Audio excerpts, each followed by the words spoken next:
지금 이 나라에요. 서민층부터 심각한 상황으로 내몰려가고 있습니다. 의정부에서 어제 11시 반쯤에 한 아파트에 15살 먹은 학생이 엄마가 자살한 것 같아 집에 와달라 해서 경찰이 가보니까 18살 먹은 딸, 그리고 46살 먹은 엄마, 그리고 50살 먹은 아버지가 이렇게 딸 방에서 죽어 있는 걸로 발견됐어요. 각자 목에는 흉기에 찔린 흔적이 있었고 외부 침입도 없었다는 거예요. 자, 애는 뭐 빠지고 부모가 이 누나 데리고 그날 오후에 이 심각한 경제적인 어려움으로 비관적인 대화를 나눴다고 합니다. 이 A씨가 사업체를 운영하다가 실패해가지고 경제적으로 어려움을 겪고 오다가 가족과 그날 이 오후에 4시쯤 부모들이 집에 들어와서 우리 집은 집안 상황이 매우 좋지 않다고 이야기를 나누다가 자살을 선택한 걸로 보여요. 자, 이런 가정들이 지금 곳곳에서 그냥 여기저기 늘어나고 있습니다. 제가 뭐라고 했습니까? 아마 서민들부터 무너질 것이고 그러면서 자살이 폭주할 거라고 이야기를 한 바가 있었습니다. 자, 그런데 지금 어제 국회에서 새로 원내대표가 된 바른미래당의 오신환이, 이인영이 민주당의, 한국당의 나경원이가 언론 앞에서 호프집 미팅을 했습니다. 여야가 뭐 호프집에 미팅을 하든지 뭐 어디 가서 짜장면을 먹든지 밥을 사주든지 그건 저들끼리 알아서 해야 될 문제지만은 지금 문 정권이 이렇게 국민의 삶을 파괴하고 있어요. 자, 그런데 이런 치맥 미팅을 한다고 언론에 예고하고 이런 사진을 통해서 언론 일면에 이런 사진이 실리도록 쇼를 하는 것, 이것이 과연 옳은 것인가? 지금 여권이 보면요, 추경을 하겠다라고 하면서 내년 총선을 앞두고 추가 경정 예산을 이렇게 편성하겠다. 지금 알리지 않습니까? 이 추경 액수가 적지가 않아요. 그래서 뭐 6, 7조가 넘는 추경을 편성해서 또 돈을 뿌리려고 하고 있습니다. 그런데 지난 4월 30일입니까? 새벽에 일방적으로 한국당 의원들을 5, 60명을 고소 고발해놓고 국회 선진화법으로 협박을 한 다음에 선거와 관련된 룰을 다루는 선거법, 그리고 문 정권의 게시타포 조직, 공수처법 등을 통과시켜버렸습니다. 패스트트랙으로 올렸죠. 이제 시간만 지나면 통과되게 만들어 놓고 있습니다. 그래서 그것 때문에 한국당이 난리가 났고 무슨 텐트를 치니 장애 투쟁을 하니 하다가 어느 것도 제대로 안 되고 있습니다만, 좌우간 그렇다면 다시 뭐 만나자고 민주당 원내대표가 뽑혔고 바른미래당에도 그 패스트트랙 후의점으로 원내대표가 새로 뽑혔으면 한국당이 적어도 만나기 전에 전제가 필요하다는 겁니다. 과거에 민주당은 이런 부분들을 귀신같이 물고 늘어졌어요. 그래서 몇 달을 물고 늘어졌어도 자기 원하는 대로 이렇게 관철시켰습니다. 그런데 아무것도 지금 사과를 해라 한다고 사과할 놈도 아니고 패스트트랙에 올린 것을 무효화하고 다시 협의하자라는 것도 할 놈도 아닌데 왜 저렇게 나가가지고 치맥 먹는 사진을 웃으면서 노출시키는 거예요? 자, 이건 누구를 위한 거겠어요? 문이나 이인영이 민주당을 위한 용도에 나경원이가 거기 가서 둘러리 선 소품밖에 더 된 겁니까? 물론 언론들의 다수는 뭐 만나기만 했지 김 빠졌다라고 한 데도 있고 또 어떤 데는 국회 정상화 필요성에 공감한다라는 원론적인 합의를 아주 제목으로 뽑아서 보도한 데도 있었습니다. 이인영이가 늘 야당의 목소리를 경청하겠다. 나경원이 국민들한테 희망을 주자. 오신환이 허심탄회하게 대화하자. 그래서 당 원내 대변인들 끼고 이렇게 하다가 30분 만에 대변인들 빠지고 자기들 서있어 2시간을 만났다고 합니다. 자, 그래서 이 2시간 만남 동안에 한국당은 도대체 뭘 얻은 겁니까? 왜 한국당은 뺨을 맞고도 사과하고 거의 등신 취급을 받고도 저런 식으로 간 쓸개도 없이 기어나가가지고 또 둘러리를 서주냐는 겁니다. 경제부총리 홍남기는 호프 미팅을 한다니 잘 돼서 빨리 국회가 정상화되고 추경심의가 되었으면 좋겠다. 이렇게 말을 했습니다.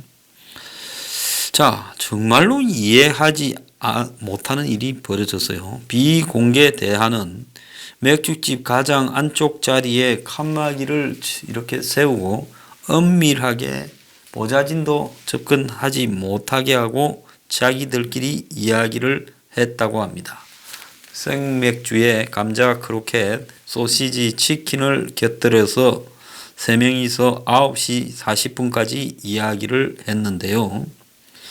자, 이제 뭐 첫날이니까 별로 말할 게는 없다라고 빠졌다는데 이날 술값은 이인영이가 냈다고 합니다. 근데 참 하고 다니는 꼬락서니를 보면 기가 찬 지경입니다. 지금 청와대가요. 경찰을 개혁하는 방안도 이번에 발표를 했습니다. 자, 공수처나 이런 거는 검찰 개혁 방안으로 등장된 거고요. 그 다음에 검경 수사권 조정도 마찬가지로 검찰 개혁이고요. 경찰도 이제 지방의 자치경찰과 또 수사를 전문으로 하는 이런 수사 중앙경찰을 따로 만든다라고 돼 있었는데, 자, 기가 찬 내용이 또 들어갔습니다. 신설되는 국가수사본부는 경찰청장의 지휘를 받지 않는다고 당정청이 경찰개혁 방안을 발표했습니다. 자, 명분은 정보 경찰을 앞으로 정치 개입 못하게 하고 그럴 때는 형사처벌하겠다. 뭐 이런 견제 장치를 말하는데 요 근래에 경찰에서 정보를 담당했던 고급 간부와 전직 경찰청장 2명을 영장 청구했다가 결국은 강신명이만 지금 구속됐죠. 자, 그럴 때 이 사람들이 뭔가 이 깻묵을 부리면 이제 고기를 모으려고 하는 이유가 있는 거죠. 우리가 낚시를 가면 뭡니까? 떡밥이라 그럽니까? 깻묵이라 그럽니까? 이렇게 고소하게 생긴 걸 막 뿌리잖아요. 그러면 물고기들이 그 근처 몰려들면 이제 그때 낚싯대를 들이우지 않습니까? 그래서 민물 낚시에서는 뭐 그렇게 많이 해요. 호수 저수지 낚시에서는. 지금 이 떡밥을 뿌린 이유가 뭔지가 지금 나오고 있습니다. 자, 경찰 조직 개혁 방안이요. 비대한 조직을 분리해서 국가수사본부를 설치하고 자치경찰 제도를 도입한다는 겁니다. 경찰의 정치 개입을 차단하겠다. 경찰 권한에 대한 통제 장치를 마련하겠다. 경찰위원회를 강화했어요. 자, 그래서 경찰이 저들한테 수사권 준다고 좋아하다가 이제 경찰 조직을 또 이리저리 쪼개서 발개버렸습니다. 그런데 이런 개혁안은 검경 수사권을 갖다가 조정해서 경찰을 밀어주면 경찰 조직이 방대해진다. 이러니까 너네도 좀 칼질을 해줄게 하고 또 칼질을 하고 있는데 문제는 경찰 지휘 체계가 현행처럼 경찰청장한테 있으면 조직이 너무 방대해지고 지휘 감독이 어렵다라는 핑계를 대고 국가 치안 등을 담당하는 일반 경찰은 경찰청장의 지휘 기능을 받게 하고 그리고 수사를 담당하는 수사경찰은 새로 신설되는 국가수사본부로 옮겨가지고 국가수사본부장이 제한정강급으로 이렇게 정해지면 그 사람으로부터 구체적인 수사 지휘 감독을 받는다는 겁니다. 그리고 자치경찰은 긴급사태 외에는 도지사의 관리를 받게 된다는 겁니다. 그래서 정보경찰의 또 정치 참여를 제한하는 이 형사처벌 조항도 넣는다고 합니다. 중요한 것은 국가수사본부장을 판검사나 교수 같은 경찰 외부의 인사도 임명이 가능하게 만들어 버렸다는 겁니다. 3년 내에 43,000명의 이 경찰들을 지방자치경찰로 전환하고 자, 그리고 이 수사를 담당하는 별도의 국가수사본부를 만들어서 판검사, 교수 등 외부 인사로 대통령이 임명하게끔 지금 만드는 것 같습니다. 그런데 크게 보면 경찰을 국가경찰과 자치경찰로 나누고, 국가경찰은 수사, 정보, 보안, 외사, 민생, 치안 업무를 담당하고, 자치경찰은 생활안전, 여성, 청소년, 교통, 경비 등 주민 밀착을 한다는 겁니다. 국가경찰은 다시 수사경찰과 일반경찰로 나누고, 이 수사경찰 중에서 주요 수사 부문을 국가수사본부장이 통솔하는 겁니다. 그래서 경찰청 안에 국가수사본부, 그 다음에 지방경찰청 일선경찰서 내에 국수본 지부가 들어선다는 겁니다. 그리고 인사권은 국수본 본부장이 갖고 간다는 거죠. 그러면 크게 보면 이 국수본은 국가경찰 안에 들어있지만 수사는 완벽하게 독립되고 경찰이 세계 조직이 되는 거예요. 국가수사본부 산하의 수사를 담당하는 조직, 그리고 그 외에 정보 보안, 외사, 민생 치안 등을 업무를 받는 그런 또 경찰청, 또 지방경찰청, 그 다음에 일선경찰서 이런 게 있어요. 그리고 또 지방의 도 단위로는 지방자치경찰이 또 별도로 있어요. 그래서 경찰 조직을 수사전담 조직, 그 다음에 국가경찰 조직, 지방자치경찰 조직으로 3등분 시킨다라는 부분입니다.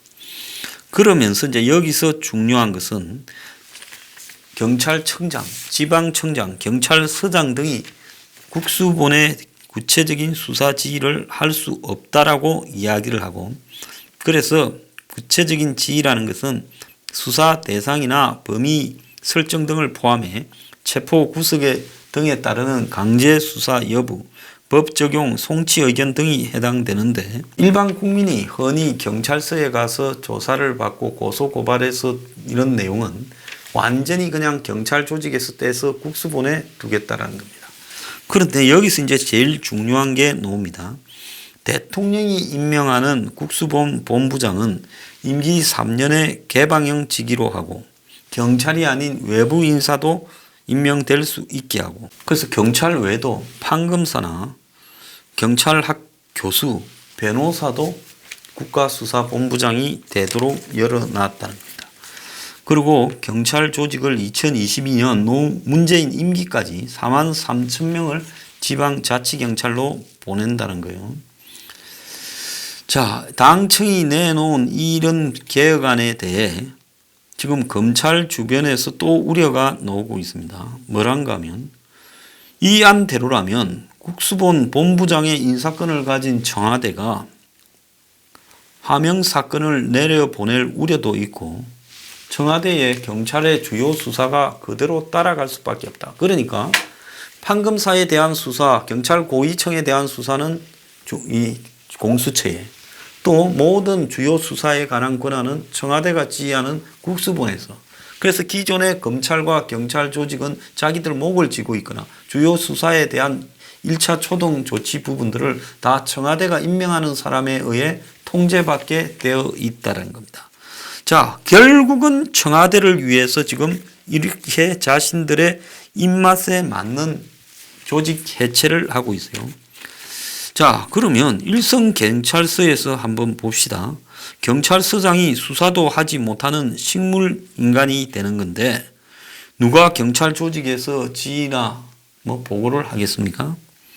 그리고 경찰의 지방자치경찰의 인사권을 이 자치단체장한테 맡기게 되면 자치단체장한테 전부 줄을 서지 경찰 조직이 자기들끼리의 무슨 위계나 질서가 있겠습니까? 자, 이것도 또 말이 안 되는 짓거리를 지금 하고 있다는 겁니다. 야당에서는 정치 권력으로부터 독립 방안이 안 보인다고 지금 비판을 하고 있습니다. 자, 공수처장도 저들 마음대로, 그 다음에 국가수사본부장도 저들 마음대로 아주 그냥 웃기고 자빠졌는데, 지금 오늘 보면 문무일이가 이제 임기도 다 돼가고 본인도 검경수사권 조정이 이런 것 때문에 그만두겠다고 하고 있는데, 다음 달쯤에 자기 검찰총장을 임명한다는데요. 지금 문재인 정권이 개혁 과제를 완수한다라는 핑계하에 가장 강력하게 거론되는 인사가 서울중앙지검장 윤석열이라는 겁니다. 지금 윤석열이 서울중앙지검장한테 힘이 쏠리다 보니 검찰 조직이 검찰총장이나 대검이나 다 무력화됐다는 이야기가 한간에 파다하고 있습니다. 힘도 없는 검찰총장보다 힘이 실려서 비판하면 구속시키는 윤석열이가 더 힘이 세다고 하고 있습니다. 자, 윤석열이는 문재인 정권 출범할 때 일반 고급 검사에 불과했습니다. 그런데 검사장으로 파격 승진했고, 그러면서 흔히 이 승진과 동시에 고검장이 맡아오던 서울중앙지검장에 임명됐습니다. 이 서울중앙지검장은 고검장급 중에서도 레벨이 높은 자리인데 윤석열이는 그 레벨에 갈 형편이 검사장이 돼도 도저히 안 되는데도 불구하고 서울중앙지검장의 직급을 낮춰서 윤석열이가 그 자리에 들어갔습니다. 그래서 지금 적폐청산이라고 하는 모든 이 정권의 입맛에 맞는 수사를 윤석열이한테 시켰어요. 자, 그런데 윤석열이는 문무일이보다 지금 5기 후배인 겁니다. 자, 이럴 경우에 밑에 기수가 검찰총장이 되면 검찰 조직의 기수 선배들은 다 옷을 벗고 집에 가는 특성이 있는데, 그러면 20명에 이르는 고위 검찰 간부들이 용퇴해야 된다는 겁니다. 윤석열이가 나이는 59살이지만은 실제로 굉장히 늦게 검사가 되는 바람에 윤석열이 6기수는 다 집에 가야 된다는 겁니다. 윤석열이 아니면 파격적으로 외부 인사를 한다면 김인혜 인하대 법대 교수, 이 사람은 노무현 때 청와대 사정비서관 그리고 시민사회 비서관을 지냈고, 문재인 김인혜의 검찰을 생각한다라는 책을 2011년 11월에 공동 집필하기도 했고, 문 정권의 검찰개혁의 기반을 이 친구가 다졌다고 합니다. 자, 그러면 이제 검찰 중에 현직 검사가 아닌 외부 사람이 와서 검찰총장을 하게 될 때 과연 이런 일이 가능할 것인가, 이런 지금 의문이 들고 있습니다. 자, 성창호 판사 김경수를 구속시켰는데 이 판사가 지금 기소되어서 불구속으로 재판을 받고 있죠. 그런데 재판을 앞두고 김경수를 구속해서 정치적으로 기소됐다라는 주장을 지금 했습니다. 판사는 재판부에 낸 의견서에서 성 부장 측이 김경수 재판에서 실형을 선고하자 검찰이 정치적 사정으로 기소했다고 의견을 냈는데 이거는 타당하지 않다라고 입장을 밝혔습니다. 지난해 9월 성 부장판사를 조사한 이후 압수수색 영장이 기각되면서 수사기간이 장기화됐는데 이 사람이 근거 없는 억측을 하고 있다, 이렇게 지금 이야기를 하고 있습니다. 검찰은 성창호를 일찍부터 조사를 하고 있어서 김경수 1심 선고하기 전부터 조사를 했다고 말을 하는데, 성창호 판사 측은 성 부장 판사를 공무상 비밀 누설로 기소한 것 자체가 법리적으로 근거가 없다라는 주장을 하고 있습니다. 자, 기간 내 보고라 기본적으로 누설 행위에 해당되지 않는데 이걸 걸어가지고 처벌하려는 거죠. 지금 직권남용이나 비밀 누설 등 너무 이 정권 들어서 많이 생기고 있어요. 그래서 직권남용을 이대로 계속 처벌해도 좋은가 하는 세미나까지 얼마 전에 열렸습니다. 무슨 이런 그 기밀을 누설했는가 하면 정운호 게이트라고 그 법조 비리 그거 있잖아요. 화장품 길거리 파는 화장품 만드는 정운호와 관련되어서 거기에 또 여자 검사 출신 변호사입니까 한 명 연루되고 한 이야기를 법원 행정처 차장에게 보고했다라는 부분입니다. 자, 이와 관련해서 이 성창호 판사의 억울함이 이렇게 크다면 또 한편으로는 현직 부장판사가 문 정권에 법무비서관 간다고 소문이 파다했을 때 절대 안 간다고 부인하더니만 결국은 17일 날 청와대 신임 법무비서관 자리에 김영식 부장판사가 임명됐습니다. 그러니까 현직 부장판사가 인터넷에 글을 올려서 법관이 정치 권력 기관으로 바로 이어지는 것에 대해 경각심을 가져야 된다. 대다수 법관 마음이 편치 않다라고 하며 남이 하면 사법부 독립침해, 내가 하면 정의냐라고 일침을 가했다고 하고 많은 판사들이 동의를 했다고 합니다. 이 김영식 판사는 청와대를 간다고 12월 중순에 법원에 사직서 낼 때부터 소문이 파다했는데 본인은 이를 끝까지 부인을 해왔는데 심지어 그런 제안을 받은 적도 없다고 거짓말을 했다고 합니다. 자, 그런데 지난 2월 25일 한 로펌에 잠깐 몸을 담아놨다가 곧바로 그냥 청와대 법무비서관으로 이렇게 발령이 됐다라는 겁니다. 그러니까 판사 내부에 의의를 상실했다. 두둔하던 판사들 다 어디로 갔느냐. 직행이 아니라 변호사 석 달 구색 맞추고 나면 아무 상관없다라는 말이냐까지 이야기가 나오고 있습니다. 이거는 김의겸이 지금 노량진에 집 샀다가 난리난 김의겸이도 한겨레 신문 그만둘 때 마찬가지 거쳤던 과정과 똑같은 짓거리를 지금 하고 있습니다.